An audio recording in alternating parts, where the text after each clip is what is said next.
আলহাজ জনাব হযরত মাওলানা আবুল ইরশাদ মোহাম্মদ সিরাজুল মনির সাহেব। আসসালামু আলাইকুম ওয়া রাহমাতুল্লাহি ওয়া বারাকাতুহু। সবাই ভালো আছেন?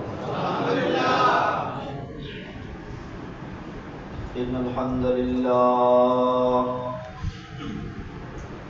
নাহমাদুহু ওয়া নুসাল্লি ওয়া নুসাল্লিমু আলা রাসূলিল কারীম। أما بعد فقد قال الله تعالى في كلامه المجيد والفرقان الحميد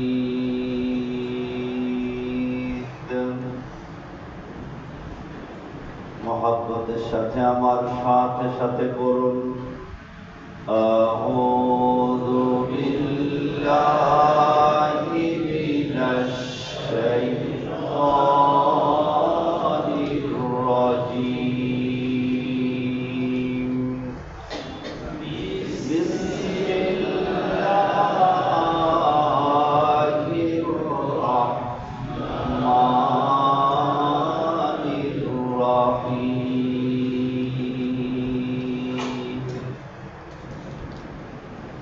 وما محمد إلا رسول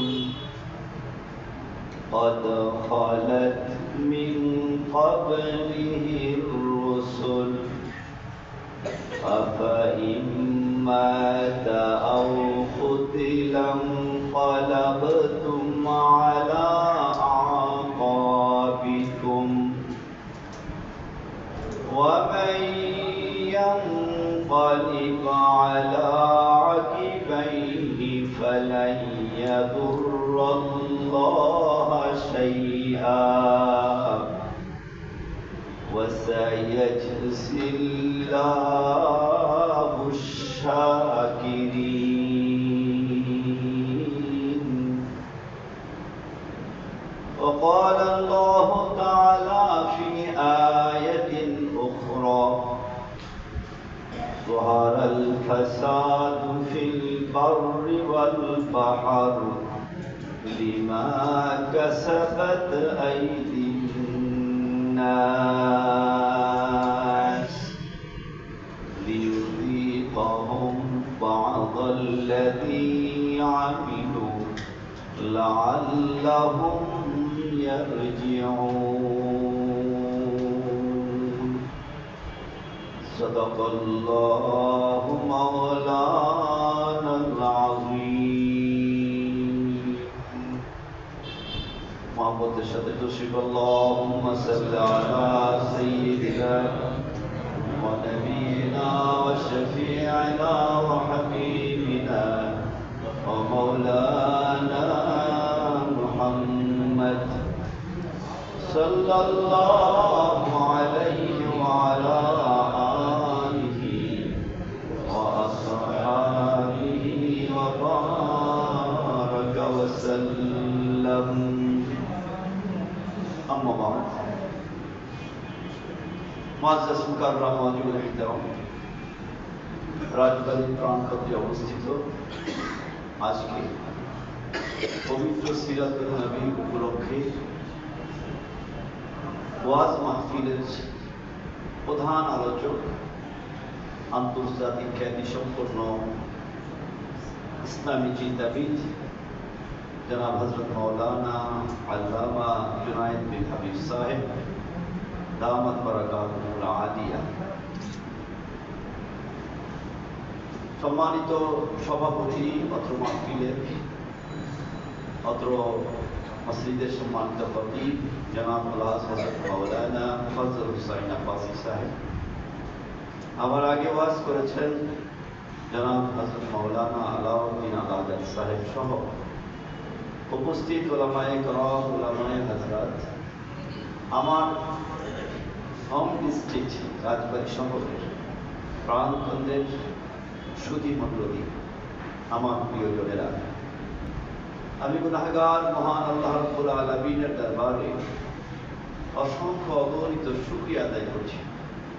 তিনি আমার মতো গুনাহগারকে অত্যন্ত মহব্বত করে, অত্যন্ত বেশি রহমত করে সুস্থ রেখে আপনাদের মতো তার প্রিয় বান্দাদের সাথে এই পবিত্র মাহফিলে আসার এবং বসার তৌফিক দিলেন। আমি ওই আল্লাহ শুকরিয়া আদায় করছি। আসুন সকলে মিলে আল্লাহর শুকরিয়া আদায় করি মহব্বতের সাথে, অন্তরস্থল থেকে জোরে সুরে বলুন আলহামদুলিল্লাহ। আরো মহব্বতের সাথে জোরে সুরে বলুন আলহামদুলিল্লাহ। আমরা আসলে সারা এই দেশ সমূহ, সারা পৃথিবীতে অশান্তির আগুন জলদল করে জ্বলছে, কি বলে ঠিক? একটু তাকান, ব্যক্তির দিকে তাকান। ব্যক্তির জীবনে শান্তি নেই, মহা টেনশন। আমার এটা কি হবে, আমার ছেলে কি হবে, আমার ব্যবসা কি হবে, আমার অমুক কি হবে, আমার তমুক কি হবে। এমনকি শারীরিক এমন সব অসুস্থতা এসে পড়ছে যে অসুস্থতা ইতিপূর্বে তার কোন নাম গন্ধ পৃথিবীতে ছিল না। আছে না নাই? শারীরিক সমস্যা, পারিবারিক, একই কাজে তাকান। ছেলে কথা শোনে না, মেয়ারা চলে, নেশা করে, ডিজি গান শোনে। মাঝে মাঝে দেখা যায় এমনও জিনিস যে মেয়ে ছেলে তার বাবা মাকে হত্যা করে ফেলছে। একটা ছেলে আর একটা ছেলেকে একটা সিম কার্ডের জন্য হত্যা করে ফেলতে দ্বিধা করে। মানুষ একজন আর একজনের সাথে যা ইচ্ছা তাই ব্যবহার করতে কি করে না। বাবা মা শাসন করতে গেলে উল্টো বাবা মার ঘাড়ের উপরে চেপে বসে। কথায় কথায় বুড়া, তুমি কি জানো, তুমি কি বুঝো, যেন সব বুঝা ওই বোঝে আর কেউ। স্ত্রী স্বামী স্ত্রী, দেখুন একই অবস্থা। যতদিন যাচ্ছে জ্যামিতিক হারে ডিভোর্স বাড়ছে, কিন্তু সরকারি পর্যালোচনা, কিন্তু বাস্তবে আরো কত বেশি ডিভোর্স তালাক হচ্ছে তার কোনো সীমা পরিসীমা নেই। স্বামীর কথা স্ত্রীর গায়ে সয় না, স্ত্রীর কথা স্বামীর গায়ে সয় না। কেবল সয় না তা নয়, এমন অনেক আচরণ করা হচ্ছে যে কল্পনাও করা যায় না এটা কি হতে পারে, কল্পনাও কোনোভাবে করা যায় না, চলছে এমন ভাবে হচ্ছে। আর যা তালাক অমুক্ত হচ্ছে, যা সরকারি ভাবে রেকর্ডকৃত, রেকর্ডের বাইরে এমন অনেক তালাক হচ্ছে, যা তালাক হচ্ছে, তালাক দিচ্ছে, আবার ওই বউকে শরিয়ত বহির্ভূত ভাবে গ্রহণ করে নিচ্ছে। তার মানে আজীবন তার আমল নামায় ব্যভিচারের গুনাহ লেখা হচ্ছে। স্বামীর ক্ষেত্রে তাই। স্বামী বিবাহ কখন ঘটনা করে ঠিক নাই, ছেলে পেলেকে নেন কোনো দায় দায়িত্ব নাই, স্ত্রীর প্রতি যেন কোনো দায় দায়িত্ব নেই, সন্তানের প্রতি যেন কোনো দায় দায়িত্ব নেই। পরিবার দেখছেন আপনারা,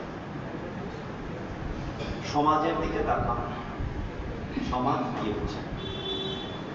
আগে যখন আমরা দেখি একজন মানুষ আর একজন মানুষের জন্য কত আন্তরিক, জীবন দিয়ে দিত, কত আন্তরিক ছিল। একই বিল্ডিং এ বসবাস করে, পাশের ফ্ল্যাটের মানুষ মরে পচে গেছে, খোঁজ নাই। শেষ পর্যন্ত গন্ধ আসার পরে টের পেয়েছে, গন্ধ কিসের, দরজা ভেঙে দেখা গেল যে ভিতরে মানুষ মরে আছে।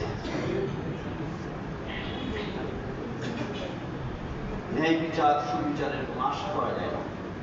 পাশের বাড়ির ছেলেটা, ভাইয়ের ছেলেটা বা পাশের বাড়ির ছেলেটা অন্যায় করেছে, বাবার কাছে যাচ্ছি, ভাই আপনার ছেলেটা এমন করছে, শাসন করার দরকার। হ্যাঁ, আমার ছেলের নামে বদনাম রটাতে আসছেন, আমার মেয়ের নামে বদনাম রটাতে আসছেন, গন্ডগোল মারামারি শুরু হয়ে গেল। আছে না নাই?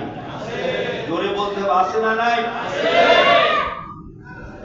আন্তর্জাতিক বিষয়ের যাচ্ছি না, রাষ্ট্র একইভাবে রাষ্ট্রের মধ্যে কেউ কাউকে সহ্য করতে পারি না। সুযোগ পেলেই নির্যাতন, সুযোগ পেলেই বৈষম্য, সুযোগ পেলেই গন্ডগোল চলছে। আর আন্তর্জাতিক পরিমণ্ডলের কথা তো আপনাদের অগোচরে নয়। সারা পৃথিবীতে যুদ্ধ করে কে কার উপর প্রাধান্য বিস্তার লাভ করতে পারে, এটাই যেন তাদের চেষ্টা। মানব সভ্যতা টিকিয়ে রাখার জন্য যদি 1 টাকা ব্যয় করা হয়, তাহলে মানব সভ্যতা ধ্বংসের জন্য 100 টাকা ব্যয় করা হচ্ছে। মুসলিম রাষ্ট্র আরো যেখানেই যাওয়া হচ্ছে সেখানে কোনো না ভাবে এ পর্যন্ত অসংখ্য রাষ্ট্রের যুদ্ধ করা হয়েছে, টিকিয়ে রাখা হয়েছে। আবার এখনো নতুন করে অনেক রাষ্ট্রকে উশৃঙ্খল করে দিয়ে সেখানেও প্রথমে আন্তর্জাতিক সেনাবাহিনী, শান্তি বাহিনী নাম করে দেওয়া, তারপরে সেখানে অশান্তির আগুন দাও দাও করে জ্বালায় দেওয়ার পরিপূর্ণ চেষ্টা করছে। বুদ্ধিভিত্তিক যুদ্ধ, এই শব্দ বললাম স্বাভাবিক। একটু ভাবেন, আর একটা বড় যুদ্ধ আছে, এই যুদ্ধের নাম হলো বুদ্ধিভিত্তিক যুদ্ধ, মেধা দিয়ে যুদ্ধ। এমন কিছু করে রাখছে, এমন সব কিছু করা হচ্ছে আপনার দুনিয়ার অগ্রগতির ক্ষেত্রে যেন আপনি আগাতে না পারেন, ধর্মীয় অগ্রগতির জন্য যেন লাগাতে না পারেন, মুসলমান যেন কোনদিন ঐক্যবদ্ধ হতে না পারে। তাদের ভিতরে একের পর এক এমন ভাবে ঢুকাতে হচ্ছে, তার আকীদার মধ্যে বিভিন্নতা তৈরি করা হচ্ছে, পরস্পরের মধ্যে হিংসা বিদ্বেষ তৈরি করা হচ্ছে, আকীদার মধ্যে খারাপ আকীদা দিয়ে তা আমানত তাওহীদকে নষ্ট করা হচ্ছে, রিসালাতকে নষ্ট করা হচ্ছে, তাদের ঈমান আকীদাকে হাসম করা হচ্ছে, আমরা তাকদীরের বিশ্বাসকে হজম শেষ করে দেওয়া হচ্ছে। এক কথায় তাম পৃথিবী এখন ধ্বংসের দ্বারপ্রান্তে উপনীত হয়েছে। সেই মুহূর্তে সিরাতুন নবী মাহফিল, বেশি তাই বলছি, সিরাতুন নবী উপলক্ষে ওয়াজ মাহফিল। আলহামদুলিল্লাহ, দেশে ওয়াজ কম হচ্ছে না। সিরাতুন নবী মাহফিল পালন হচ্ছে, মিলাদুন নবী মাহফিল পালন হচ্ছে, ওয়াজ হচ্ছে, অসংখ্য মসজিদ হচ্ছে, অসংখ্য মাদ্রাসা হচ্ছে। আলহামদুলিল্লাহ, আরো বেশি দরকার, আরো। অনেকে বলেন দুইপুরের মতো খালি মাদ্রাসা হচ্ছে রে, এরকম বলা মানুষ আছে না নাই? আচ্ছা, আপনারা বলুন, মাদ্রাসা বেশি না স্কুল কলেজ কিন্ডারগার্টেন বেশি? কি হলো বেশি কোনটা? মাদ্রাসা তো বরং ধর্ম শেখানো হচ্ছে আর বৈষয়িক জ্ঞানও দেওয়া হচ্ছে। মাদ্রাসা তো হবেই, কারণ দ্বীনি ইলম শিক্ষা করা ফরজ। দ্বীনি ইলম শিক্ষা করা কি জোরে বলুন, কি আরো জোরে বলুন, কি কেবল ফরজ তাই নয়, আপনি আমি শান্তি চাই কি চাই না? কে কে চান হাত তুলে একটু দেখাতে পারেন? নারায়ে তাকবীর, লিল্লাহি তাকবীর, লিল্লাহি তাকবীর। দুনিয়ায় না আখিরাতে? আমি একমত না। এখানে আরেকটা ভুল, বিভিন্ন রকম ভুল ভ্রান্তি আমাদের মাথার মধ্যে এসে জড়ো হয়েছে, যাতে আমাদের বিশ্বাস নষ্ট করে দিচ্ছে। আর মানুষের বিশ্বাস যখন নষ্ট হয়ে যায়, তখন কর্মেরও চেঞ্জ হয়ে যায়। আমি মাঝে মাঝে উদাহরণ দিই। একটা কেঁচো যত বড়, একটা কুকড়া সাপের বাচ্চাও তত বড়। কিন্তু একটা কেঁচোকে ধরা যায়, কুকড়া শাকের বাচ্চাকে ধরা যায় না। যে জানে যে এটা কেঁচো ধরে, কুকড়া শাকের বাচ্চাকে যদি না চেনে, সে যদি মনে করে এটাও কেঁচো, ওটাকে ধরতে যাবে, একটা ঠক্কর দেবে, সাথে সাথে জীবন শেষ। ঠিক আছে? পার্থক্য কেঁচো দেখলে আমরা পালাই না, কুকড়া সাপের বাচ্চা দেখলে পালায় যায়। কেন? বিশ্বাস। কেন? আরে কেঁচো তো কামড়ই দিতে পারে না, পালানোর তো প্রশ্নই উঠে না, বরং ওটা ছোটকালে বর্ষি দিয়ে গেতে গেতে মাছও পর্যন্ত মারা। ঠিক কিনা? আমি মেরেছি আলহামদুলিল্লাহ, অনেক কাজ করে ছোটবেলায় এ জাতীয় ভালো অনেক ব্যক্তিগত সকল কাজে আলহামদুলিল্লাহ করেছে। আমাদের ছেলেবেলা তো করতে চায় না, করবে কিভাবে? ওই আরাপ রোগ, মোবাইল রোগে ধরেছে। কিছু কিনা? বললাম যে সমস্যা বলবো কয়টা। দেখো, বলছিলাম একটা কিছু ধরে দেখলে দৌড়াই না, কিন্তু একটা কুকরা শাকের বাচ্চা থেকে দৌড়াই কেন? বিশ্বাস। এটা কামড় দিলে বাঁচা যাবে না রে। আপনার বিশ্বাস আছে যে এটা কামড় দিলে বাঁচা যাবে না, তাই দৌড়াচ্ছেন। আর ওর থেকে বড় একটা কেঁচো যদি তার কাছে এনে দেওয়া হয়, সেটাকে আপনি ধরে বর্ষিতে গাঁথবেন, যে কারণ ওই বিশ্বাসও কামড় দিতে। আপনার বিশ্বাসের মধ্যে যখন খলল আসে, বিশ্বাসের মধ্যে যখন ভাঙন আসে, তখন মানুষের কর্মের চেঞ্জ হয়, চিন্তার চেঞ্জ হয়, পরিকল্পনার চেঞ্জ হয়।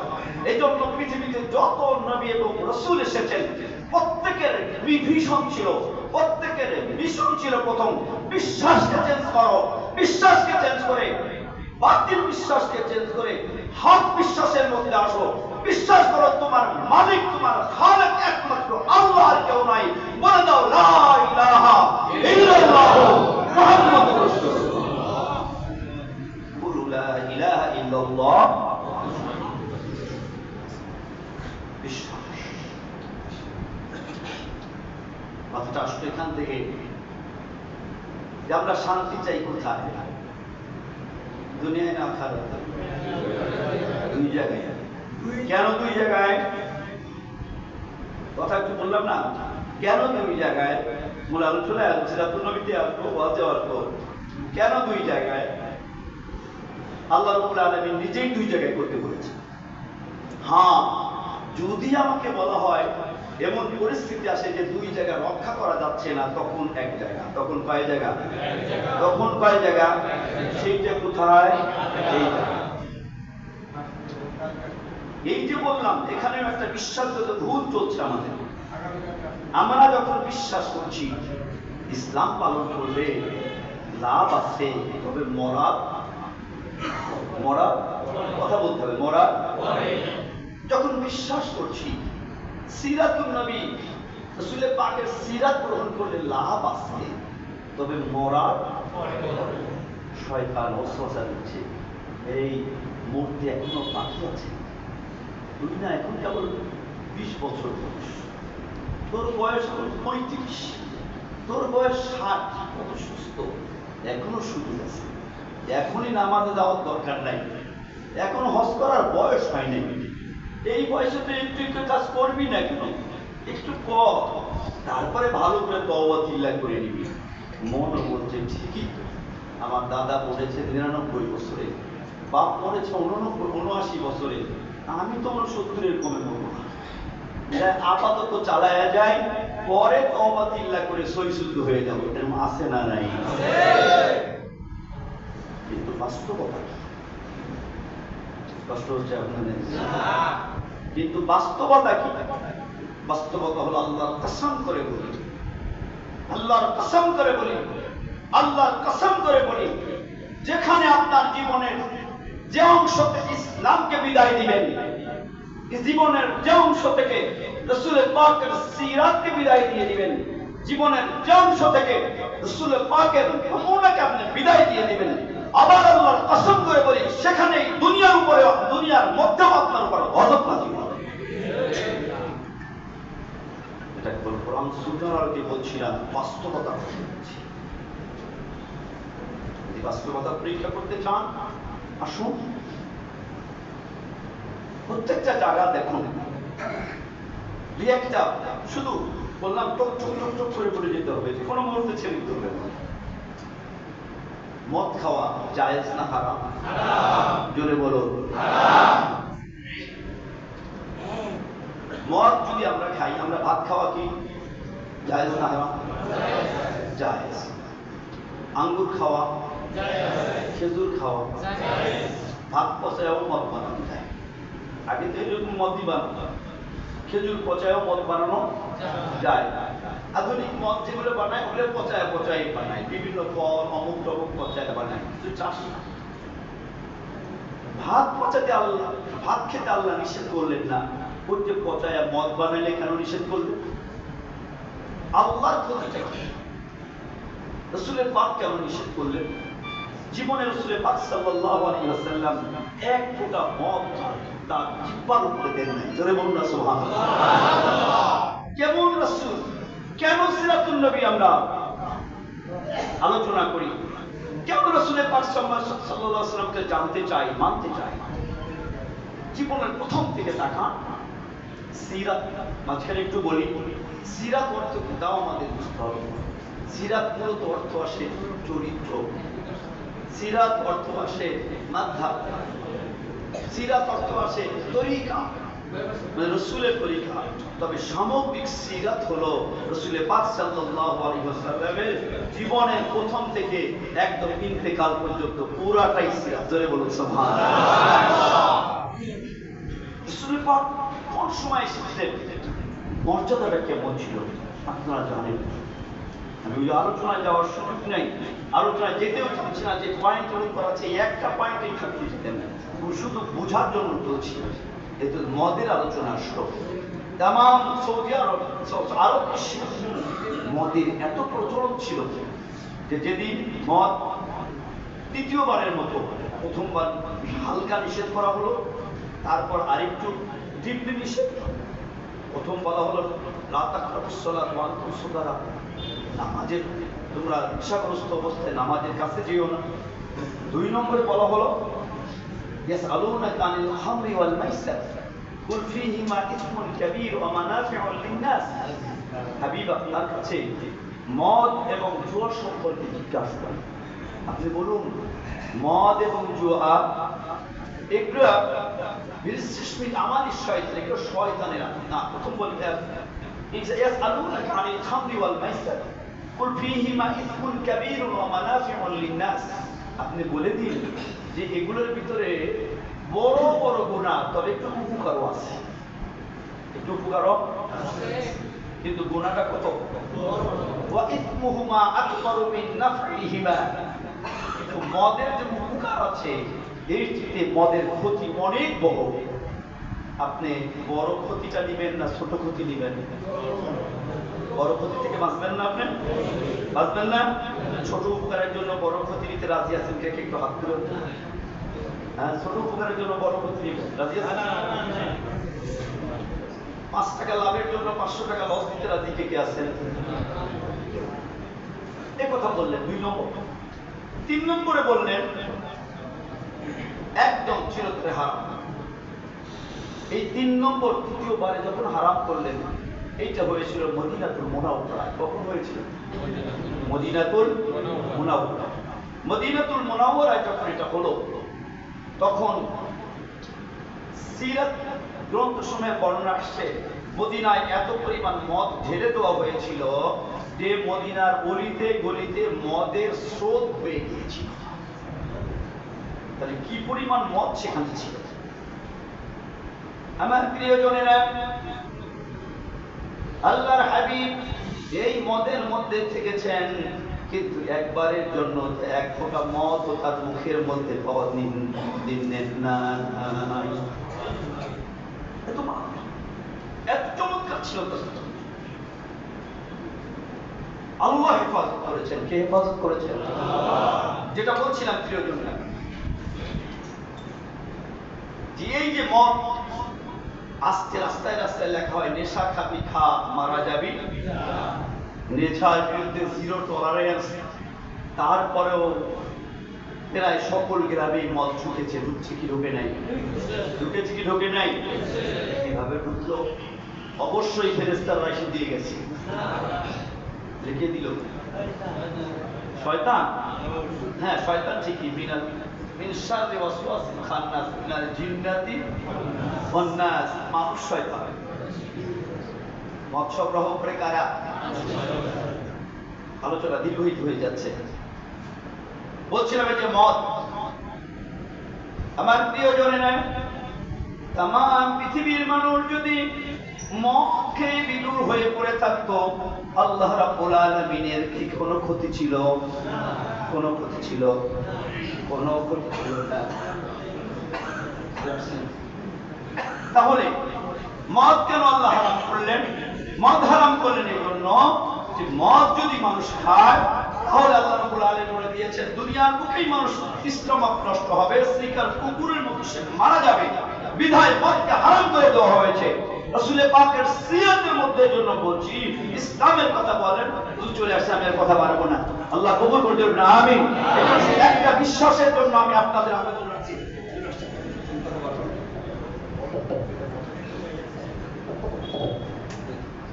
একটা বিশ্বাস আমাদেরকে গ্রহণ করতে হবে যে আল্লাহ রাব্বুল আলামিনের বিধান এবং রাসূল পাক সাল্লাল্লাহু আলাইহি ওয়াসাল্লামের সিরাত এটা আমার আখিরাতের জন্য কল্যাণ, দুনিয়ার জন্য কল্যাণের গ্যারান্টি।